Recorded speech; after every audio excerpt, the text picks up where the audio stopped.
జలశక్తి మంత్రి గారు సిఆర్ పాటిల్ గారి ఆధ్వర్యంలో ఆంధ్రప్రదేశ్ తెలంగాణ ముఖ్యమంత్రి గారి సమావేశం జరిగింది. పర్టికులర్ గా ఏవేవైతే పెండింగ్ తెలంగాణ అంశాలు ఉన్నాయో వాటన్నిటి మీద సమావేశం జరుగుతుందని చెప్పి మన రాష్ట్రం వాళ్ళు చెప్పడం జరిగింది. కానీ బనకచర్ల మీద కూడా సమావేశం ఉంటుందని అవతల రాష్ట్రం వాళ్ళు చెప్పడం జరిగింది. ఆ టైంలో మన సీఎంఓ నుంచి మన తెలంగాణ ముఖ్యమంత్రి రేవంత్ రెడ్డి గారి ఆఫీస్ నుండి బాగా మేకపోతు గాంభీర్యాన్ని ప్రదర్శిస్తూ బనకచర్ల ఇష్యూ చర్చకు వస్తే మేము పోనే పోమని చెప్పి లీక్లు ఇవ్వడం జరిగింది ముందు రోజు. కానీ తీరా తెల్లారి చూస్తే ఏమైందో ఏమో మరి చాలా సంబరంగా ఉత్తమ్ కుమార్ రెడ్డి గారు రేవంత్ రెడ్డి గారు ఇద్దరు కూడా పోయి మరి చంద్రబాబు నాయుడు గారిని ఎదుర్కొని సన్మానం చేసి ఆ ఫోటోలు వీడియోలు చూస్తుంటే అయితే పండగ వాతావరణం కనబడ్డది. మరి అన్నీ చేసి కూర్చున్నారు.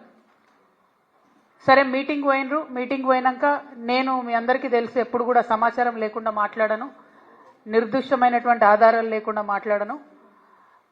వీళ్ళు మీటింగ్కి పోయినరు, జలశక్తి మీటింగ్కి. మొట్టమొదటి అంశమే ఎజెండాలో బనకచర్ల జరిగింది. అక్కడ మొట్టమొదటి అంశం బనకచర్ల ఉంటే కూడా కనీసం పౌరుషం లేకుండా సిగ్గు లేకుండా ముఖ్యమంత్రి గారు మన ఇరిగేషన్ శాఖ మంత్రి గారు మీటింగ్ మొత్తం కూడా కూర్చొని అప్పనంగా గోదావరి జలాలని గిఫ్ట్ లెక్క చంద్రబాబు నాయుడు గారి చేతిలో పెట్టి రిటర్న్ రావడం జరిగింది. ఎంత దారుణం అంటే ఇది. ఈ బనకచర్ల ప్రాజెక్టు కనుక జరిగితే గోదావరి జలాలలో తెలంగాణ యొక్క హక్కులు శాశ్వతంగా హరించిపోతాయి. ఈ విషయం తెలుసు, ముఖ్యమంత్రి గారికి తెలుసు, ఉత్తమ్ కుమార్ రెడ్డి గారికి తెలుసు. అయినా అటెండ్ అయినరు, అయినా పోయినరు. పోయి ఉల్టా సన్మానాలు చేయించుకొని దండలు వేయించుకొని నీళ్లు అప్పనంగా అప్పచెప్పి వెనక్కి రావడం జరిగింది. నిజంగా ఎంత బాధ అనిపించిందంటే ఆడ చంద్రబాబు నాయుడు గారు సన్మానం చేస్తుంటే ముఖ్యమంత్రి గారి ముఖం ఆనందంతో వెలిగిపోతున్నది. కానీ నాకైతే బలీక బక్రాన్ చూసినట్టు అనిపించింది. కానీ ఇక్కడ బలయ్యేది ఎవరు? తెలంగాణ ప్రజలు. తెలంగాణ ప్రజల యొక్క హక్కులు, గోదావరి నదీ జలాల్లో శాశ్వతంగా హక్కులు కోల్పోతాం. ఇది వాస్తవం, ఇది జరిగింది అక్కడ. ఎందుకంటే ప్రెస్ ఇన్ఫర్మేషన్ బ్యూరో తెలుగులో ఒక ప్రెస్ నోట్ ఇచ్చింది, ఇంగ్లీష్లో ఒక ప్రెస్ నోట్ ఇచ్చింది. మరి వాళ్ళు పర్టికులర్గా చెప్పడం జరిగింది, ఎజెండాలో బనకచర్ల ఇష్యూ చర్చించినాం, పవర్ పాయింట్ ప్రజెంటేషన్ కూడా ఇచ్చినాం అన్నటువంటి అంశం ప్రెస్ ఇన్ఫర్మేషన్ బ్యూరో చెప్పడం జరిగింది. బయటకు వచ్చి ప్రెస్ మీట్ పెట్టి దారుణంగా మన ముఖ్యమంత్రి గారు బుకాయిస్తున్నాడు. ఆయన బొంకుతున్నాడు. అరే జరగనే లేదు, వాళ్ళు అడిగితే కదా మేము కట్టేది. ఎంత దారుణం ఇది! ఇంత సిగ్గులేనితనం ఉంటుందా? ఇంత ఘోరం ఉంటుందా? ఇంత అన్యాయం ఉంటుందా? జరిగింది వాస్తవంగా. అక్కడ అంతమంది సీనియర్ ఆంధ్ర ఇంజనీర్లు ఉన్నారు, ఇక్కడ సీనియర్ తెలంగాణ ఇంజనీర్లు ఉన్నారు. జరుగుతున్నటువంటి నష్టమేంది, మీరు ప్రదర్శిస్తున్నటువంటి వైఖరేంది? ఇంత నాన్ సీరియస్గా ఉండేటటువంటి ముఖ్యమంత్రికి నిజంగా మన రాష్ట్రాన్ని పరిపాలన చేసే హక్కే లేదు. ముఖ్యమంత్రి గారు తక్షణమే రాజీనామా చేయాలని ఈ సందర్భంగా నేను డిమాండ్ చేస్తూ ఉన్నాను. ఇక ముఖ్యమంత్రి గారు ఇంకో మాట అంటాడు, ఆ మీటింగ్లో మేము 4 విజయాలు సాధించినామని చెప్తున్నారు. ఆ 4 విజయాలు ఏంటిది? ఒకటి, టెలిమెట్రీకి సంబంధించినటువంటి ఇన్స్ట్రుమెంట్స్ మేము ఇన్స్టాల్ చేస్తామన్నారు. అందులో కొత్తదనం ఏం లేదు. ఫేజ్ 1 ఎప్పుడో స్టార్ట్ అయింది, ఇది ఫేజ్ 2. అది జరగాల్సిందే, కంటిన్యూషనే. అందులో విషయమే లేదు. ఆయన దాన్ని విజయంగా చెప్తా ఉన్నాడు. అదేవిధంగా ఇంకొక మాట, ఇక్కడ కృష్ణా రివర్ మేనేజ్మెంట్ బోర్డు విజయవాడలో పెట్టాలని కొత్తగా నిర్ణయం అయిందని చెప్తుండ్రు. అందులో కూడా కొత్త నిర్ణయం ఏం లేదు. అది విభజన చట్టంలో ఉన్నటువంటి హామీయే. గోదావరి మేనేజ్మెంట్ బోర్డు హైదరాబాద్లో ఉంటే కృష్ణా రివర్ మేనేజ్మెంట్ బోర్డు ఆంధ్రాలో ఉంటుంది. అందులో పెద్ద విషయం ఏం లేదు, కొత్తది లేదు, ఈయన సాధించింది కూడా ఏం లేదు. ఇక శ్రీశైలం రిపేర్లు, మన భూభాగంలో ఉన్నటువంటి నాగార్జున సాగర్ని మనం రిపేర్ చేయాలి, వాళ్ళ భూభాగంలో ఉన్నటువంటి శ్రీశైలంను వాళ్ళు రిపేర్ చేయాలి. అది కూడా విభజన చట్టంలో ఉన్నటువంటిదే. ఇప్పుడు ఈయన కొత్తగా సాధించిందే లేదు, తెచ్చింది లేదు. దాన్ని కూడా మా విజయం అని చెప్తా ఉన్నారు. ఇక 4వది ఆఫీసర్స్ కమిటీ. ఇది కూడా కొత్త విషయం కాదు. ఇదివరకు కూడా ఇదే నదుల అనుసంధానం విషయం జరిగినప్పుడు ఇప్పుడు కూడా ఆఫీసర్స్ కమిటీ వేసిరు, ఇప్పుడు కూడా ఆఫీసర్స్ కమిటీ వేసిరు. ఇప్పుడు ఆఫీసర్స్ కమిటీలో తెలంగాణ అంశాలన్నిటితో పాటు తెలంగాణకు తీవ్రంగా నష్టం చేసేటటువంటి బనకచర్లను కూడా యాడ్ చేసిండ్రు. అది ఈయన అక్కడ దగ్గరుండి కూర్చొని చూసి సంతకం పెట్టి ఇక్కడికి వచ్చిండ్రు. అదొకటే కొత్తదనం, అదొకటే ఆయన సాధించుకొచ్చిన విజయం. తెలంగాణ ప్రజల హక్కులన్నింటినీ చంద్రబాబు నాయుడు గారి కాళ్ళ దగ్గర తాకట్టు పెట్టి రావడం తప్పితే ఈ మొత్తం అంశంలో రేవంత్ రెడ్డి గారు సాధించినటువంటి విజయం అనేదే లేదు. ఇవాళ నేను ఆంధ్ర ప్రాంత ప్రజలకు కూడా అపీల్ చేస్తూ ఉన్నాను, ఈ బనకచర్ల ప్రాజెక్టు వల్ల ఆంధ్ర ప్రాంత ప్రజలకు లాభం లేదు.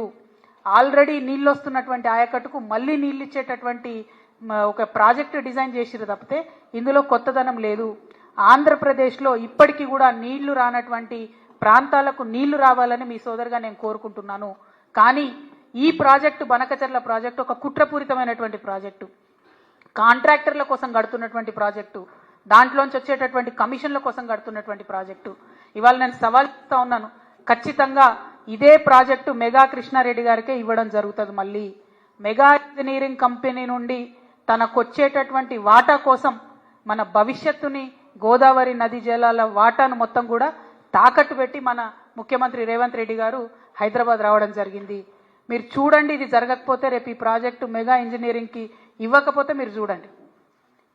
ఎందుకంటే దీని వెనుక జరుగుతున్నటువంటి కుట్ర అవగాహన ఉన్నటువంటి వ్యక్తిగా నేను చెప్తా ఉన్నాను. ఖచ్చితంగా రేపు ఇదే జరగబోతా ఉంది. ముఖ్యమంత్రి గారు అక్కడికి పోయింది మెగా కంపెనీ కోసం. మెగా కంపెనీలో 85,000 కోట్ల ప్రాజెక్టులో ఆయనకు వచ్చేటటువంటి వాటా కోసం పోయిన తప్ప ఇంకో దానికి పోలే. ఇంకొక మాట, central water commission, Godavari river management board, Polavaram project authority ఇవన్నీ కూడా Banakacherla project pre feasibility report అని ఉంటుంది, దాన్ని రిజెక్ట్ చేసినాయి. అయినా ఎందుకు పోయినరు, అయినా ఎందుకు కూర్చున్నారు? మళ్ళీ బయటకు వచ్చి ఏం చెప్తారు ముఖ్యమంత్రి గారు? ఇదంతా ఉట్టిదే, అనఫిషియల్, ఇది అనఫిషియల్ మీటింగ్ అంటారు. అసలు అనఫిషియల్ మీటింగ్ ఎందుకు పోయినారు? మరి అనఫిషియల్ మీటింగ్ ఇద్దరు రాష్ట్రాల ముఖ్యమంత్రులు, ఒక జలశక్తి కేంద్ర జలశక్తి మంత్రి ఉంటాడు, దానికి అఫీషియల్గా పిఐబి ఇస్తుందా రిపోర్టు? అంటే అఫీషియల్గానో అనఫీషియల్గానో మొత్తానికైతే చంద్రబాబు నాయుడు గారి ఎజెండా ఇంప్లిమెంట్ చేయడానికి పోయినరు తప్పితే ఇంకోటి కాదు అన్న విషయం ఇవాళ తెలంగాణ ప్రజలందరూ కూడా గమనించుకోవాలి. ఈయన చంద్రబాబు నాయుడు గారికి సర్ది మోస్తున్నాడు, తెలంగాణ బిడ్డలనేమో ఎండబెట్టేటటువంటి ప్రయత్నం చేస్తున్నాడు. ఈ వైఖరిని మేము తీవ్రంగా విమర్శిస్తూ ఉన్నాం. మేము తెలంగాణ జాగృతి నుండి మీ అందరికీ తెలుసు, ఇదివరకు ఉమ్మడి ఆంధ్ర రాష్ట్రంలో ఉన్నప్పుడు కూడా పోలవరం ప్రాజెక్టు మీద న్యాయ పోరాటం చేసినాం. ఇవాళ మేము చూస్తున్నాం, కాంగ్రెస్ పార్టీ తెలంగాణను ఫెయిల్ చేస్తున్నది. భారతీయ జనతా పార్టీ అయితే మాటనే మాట్లాడతలేదు. అందుకనే మాలాంటి సంస్థలు ఇప్పుడు ముందుకు రావాల్సినటువంటి అవసరం ఉన్నది. తెలంగాణ జాగృతి నుండి న్యాయ పోరాటం చేస్తాం. తప్పకుండా బనకచెర్ల ప్రాజెక్టును ఆపి తీరుతామని కూడా ఈ సందర్భంగా మేము తెలియజేస్తా ఉన్నాము. మరి తెలంగాణకు అన్యాయం జరుగుతుంటే మేకపోతు గాంభీర్యం ప్రదర్శించి ప్రజలను మోసం చేస్తున్నటువంటి ముఖ్యమంత్రి గారు ఖచ్చితంగా నేను రిజైన్ చేయాలని చెప్పి కోరుతా ఉన్నాను. అదేవిధంగా నేను ఇంకొక డిమాండ్ కూడా చేస్తున్నా. 21వ తారీఖు నుంచి పార్లమెంటు ప్రారంభమవుతా ఉన్నది. ఈ పార్లమెంటు సమావేశాలలో ఖచ్చితంగా అఖిల పక్షాన్ని తీసుకొని ముఖ్యమంత్రి గారు ఢిల్లీకి పోవాలి. ఒకటి బీసీ బిల్లు విషయం, 2 బనకచెర్ల విషయం, 2 కూడా సాధించుకొని రావాలని చెప్పి ముఖ్యమంత్రి గారిని నేను డిమాండ్ చేస్తూ ఉన్నాను. మళ్ళొక్కసారి ఆంధ్ర ప్రజలకు, ఆంధ్ర ప్రాంత ప్రజలకు కూడా నేను రిక్వెస్ట్ చేస్తున్నా, ఇది కాంట్రాక్టర్ల కోసం, అవినీతి కోసం కట్టేటటువంటి ప్రాజెక్టు తప్పితే ప్రజా ప్రయోజనాల కోసం కట్టే ప్రాజెక్టు కాదు. మా ప్రాంతమైనటువంటి తుపాకులగూడెం నుంచి నదుల అనుసంధానం జరిగితే తెలంగాణ ప్రాంత ప్రజలు కూడా బాగుంటారు, ఆంధ్ర ప్రాంత ప్రజలకు కూడా వచ్చేటటువంటి హక్కుభుక్తమైనటువంటి నీళ్ళన్నీ కూడా వస్తాయి. కాబట్టి ఈ విషయంలో ఆంధ్ర ప్రాంత మేధావులు, ప్రజలు కూడా ఆలోచించాలని చెప్పి, పునరాలోచించాలని చెప్పి చంద్రబాబు నాయుడు గారిని కూడా నేను రిక్వెస్ట్ చేస్తూ, తక్షణమే బనకచెర్ల ప్రాజెక్టు ఆపాలే. ఆపకపోతే మాత్రం మేము న్యాయ పోరాటం చేస్తాం. ఈ దేశంలో న్యాయ వ్యవస్థ మీద మాకు నమ్మకం ఉన్నది. మా ముఖ్యమంత్రి యొక్క అచేతన స్థితికి మేము చాలా బాధపడతా ఉన్నాం. ఆయన తక్షణమే రాజీనామా చేస్తే ఈ రాష్ట్రానికి మంచిదని కూడా మేము కోరుతా ఉన్నాం. Thank you. జై తెలంగాణ, జై జాగృతి.